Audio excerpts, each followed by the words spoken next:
Hello and welcome to Music and Art in the Catholic Tradition, Module 2, Lesson 4, the last lesson for the week. Well, today, as usual, we are talking a little less about readings and more about the art and the architecture, the music, sort of catch up on those things, and we're just going to use the reading as a jumping off point for that. And so the reading we have today is a papal bull, the Docta Sanctorum Partum, by Pope John the 22nd. And in this document, he's saying, basically, that musicians are doing some really unfitting stuff in the music these days. He writes, certain practitioners of the new school, who think only of the laws of measured time, are composing new melodies of their own creation with a new system of note values that they prefer to the ancient traditional music. The melodies of the church are now sung in semibreves and minims, and with grace notes of repercussion. Some composers break up their melodies with hockets or rob them of their virility with descant. Three-voice music and motets with a dangerous element produced by certain parts sung on text in the vernacular. All these abuses have brought into disrepute the basic melodies of the antiphonal and gradual. These composers, knowing nothing of the true foundation upon which they must build, are ignorant of the church modes, incapable of distinguishing between them, and cause great confusion. The great number of notes in their compositions conceal from us the plain chant melody, with its simple, well-regulated rises and falls that indicate the character of the church mode. These musicians run without pausing, they intoxicate the ear without satisfying it, they dramatize the text with gestures, and instead of promoting devotion, they prevent it by creating a sensuous and indecent atmosphere. So what he's saying is, they're focusing too much on pleasure, which we've been told multiple times by the theorists, the aestheticians, that we shouldn't do. They're focusing instead on showing off, and they're not representing properly what they should represent. Not only are they misrepresenting it, but they're ignorant of the fact that they're doing it. And so they continue on as if what they're doing is beautiful, when in fact it is just misinformed and it is inhibiting devotion. And so he says we need to cut out all this new stuff and we need to go back to the way it was. You need to respect the chant. You need to hold that up as the good music. We know that it's proper. We've used it for a long time. It's fit, and it's beautiful, and it tends towards the glory of God. It is reverent, and so we need to go back to that. And then, interestingly enough, from a music historian standpoint, I have to laugh a little bit when he says, "Oh, but it's okay if we sing organum. You can sing parallel organum on feast days, and that'll be okay." But by this time, and this is the 14th century, organum is dead. Nobody wants to sing organum anymore. So it's funny. We can see how, if you want to look at it from the practical standpoint, you can see how the administration is sort of out of the times, not with the times anymore, because they're requesting things that are old compared to what the practitioners are doing. But from their perspective, from the administration's perspective, and from the theoretical perspective, they're in the right, and they have the tradition, and they also have the philosophers on their side. The stuff that they're doing and that the practitioners are doing in the 14th century is too much. It's not been tested, so we don't know what it's going to do to people. It's too excessive, and what he's saying here also has a hint of Plato in it, right? Because Plato is very explicit about not letting music change, because when music changes, things get corrupted. And so John the 22nd wants to keep things the same because it will ensure that there is no corruption. It will remove the corruption that's already been brought in by these innovations. So, how do we, and this is the discussion question for this lesson, how do we really deal with this discrepancy? And I think I even mentioned there there's no evidence that musicians took this seriously, this bull, this papal bull. It's coming from no less than the Pope, but they don't seem to care. They keep on doing what they're doing. They keep on trying new things. They keep on making it more extreme, more dissonant, more rhythmically complex. I mean, this is in the beginning of the 14th century. This is around 1330 or so. This is not even the 1380s when we get the Ars Subtilior style, which is totally out there. I'll put a link to a piece of Ars Subtilior at the end of this lesson so that you can see what it's like, but they just don't pay attention to him at all. So why is that? Is it because the musicians are too focused on pleasure?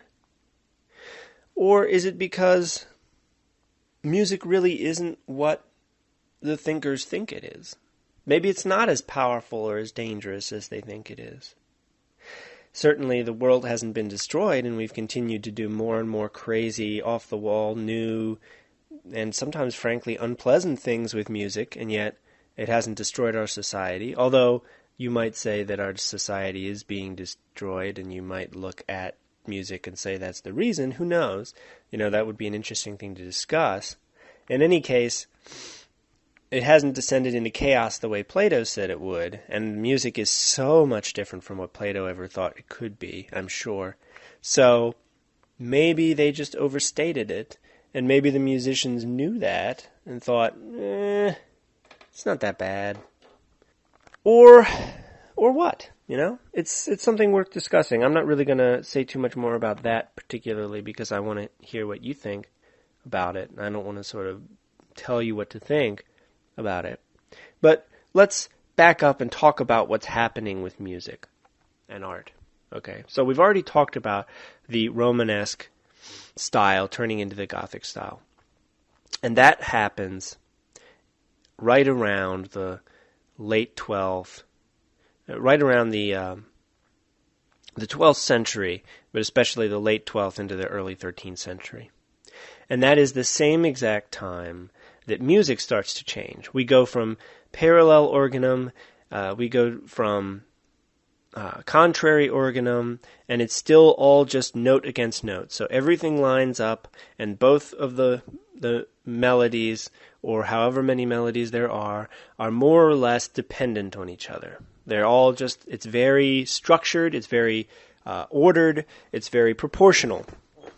And then we get the music of Léonin and Perrotin. We get the Notre Dame school, and we get florid organum, and we get motets, and all of this is a great expansion of the complexity, and you might even say a disproportionality in the music. You have one voice in the lower part. It's written in the lower part, but it's actually the same voice part. And it's singing very long, held-out notes. But then on top of it, there's 2, maybe even 3 voices that are just going crazy and doing rhythms that are totally much faster and much different than what's going on the bottom. Now, you'd look at that and you'd say it's totally disproportional. And someone listening to it might even say that. But from the musician's perspective, it's well proportioned because the bass is the foundation.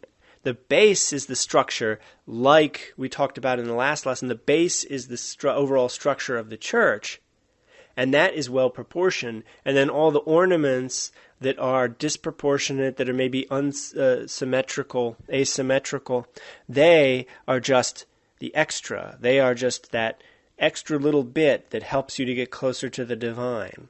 So if you look at it from the musician's standpoint, it's really not as bad.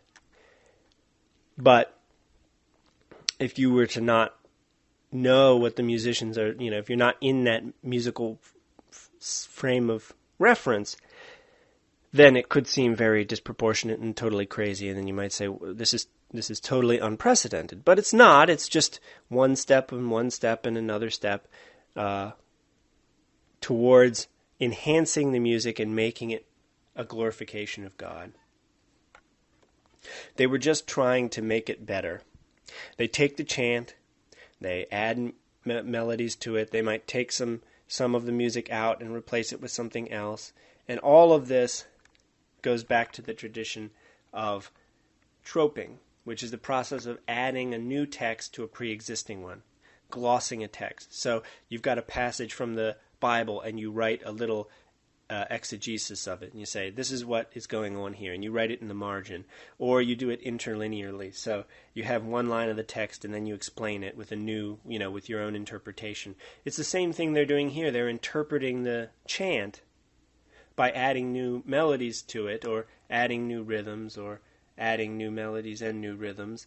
They've been doing that since chant was just monophonic, and now they're just doing it with multiple voices, with harmony. And this practice of, organum, sort of the culmination of organum right here when the Gothic cathedrals are being built. But then, interestingly enough, the Gothic cathedrals continue all the way until the 15th century. We're still having, renovations and additions to the Gothic cathedrals, but it's still basically the Gothic style. And yet organum dies off. In the 13th century, organum, we don't even know why, but people stop writing organum. They're not that interested in it anymore. We think that the reason that they did it is because the motet, which is a piece that has multiple texts added to originally a pre-existing segment of organum. So they take, like a 2-voice setting of organum, and you've got the chant melody on the bottom, and the chant has its own text. And when it's just organum, everyone sings that text. But with a motet, you add words onto the top voice, and so now you've got 2 texts going at the same time. And they were just crazy for this, because this is another type of troping. Now you can comment on the chant text with another piece of music on top.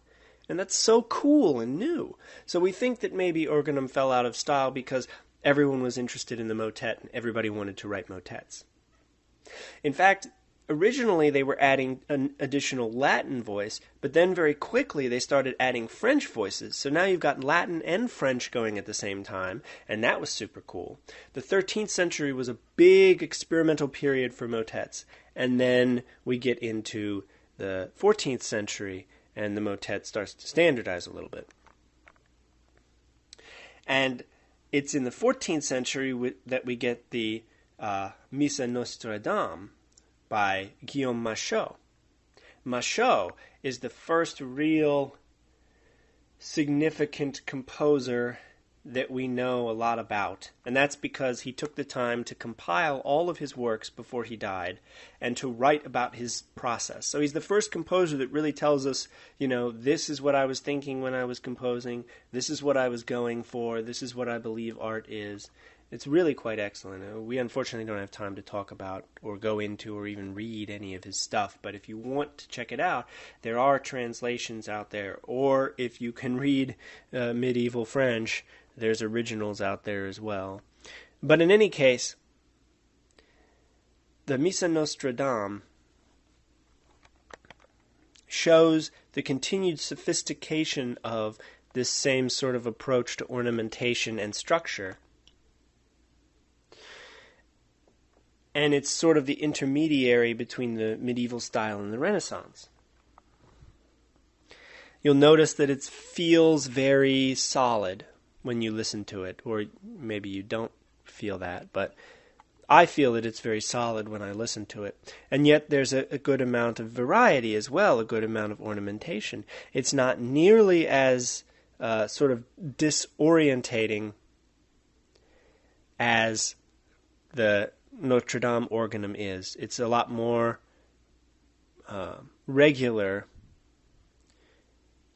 according to the way we would look at it. From our own perspective, it sounds more like what we would expect music to sound like. It's less foreign to us, in other words. And yet, even though it sounds different from Notre Dame organum, I would argue that it's fundamentally based on the same aesthetic principles. You set a foundation, and you build upon that with proportional ratios. So, for example, in some of the movements, it moves in simultaneous style, which is more of a discant style, note against note. So it's very vertical, sort of like the Romanesque style. But then there's other movements that are in motet style, where you have a lower voice moving slower and two upper voices moving faster. Now, those are proportional, right? They're proportional according to some sort of numerical value. Like the bottom one is moving at 1 to 1, and the upper ones might be moving at 2 to 1, right? So there's a double proportional ratio there. But they're still in proportion with each other. Now, the Missa Nostradam is also very important for music history because it signals in the 14th century this desire to start making mass cycles. So before this time, composers were writing all kinds of music for the mass, but they never thought, hey, let's unify it. Let's make it all, let's write all movements of the mass, in this case the ordinary of the mass. Let's write all of these movements and make them connected to each other. Let's do it all at the same time so that it can all be performed at the same time. So instead of you using a Gloria from Perotin and a Credo from Leonin, and then maybe you might use a Sanctus from someone later, like an Adam de la Hala or so on and so forth. Let's give them a mass and say, you can use this ordinary completely. You can just use every part. It's going to cover the ordinary. And once composers realize they can do this, it opens up a whole new world of composition for them, because now they can connect these pieces so they no longer seem separate, even though you have to stop and start, and there's things in between them in the mass. They will be unified.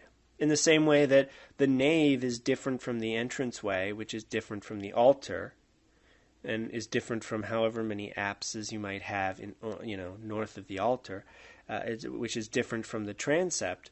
But all of these parts are unified into one complete architectural whole. So now we see a much larger musical form than has ever existed before, and composers can start to build a musical structure that is bigger than one room, so to speak. It's a multi-room piece that you can walk through and see different things.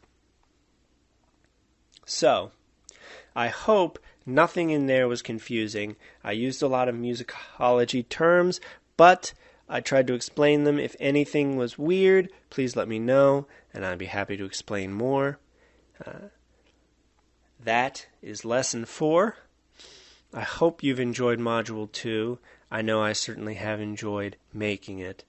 And I really look forward to continuing our discussion on the discussion board. Until Module 3, when I see you again, I hope you have a good day wherever you are.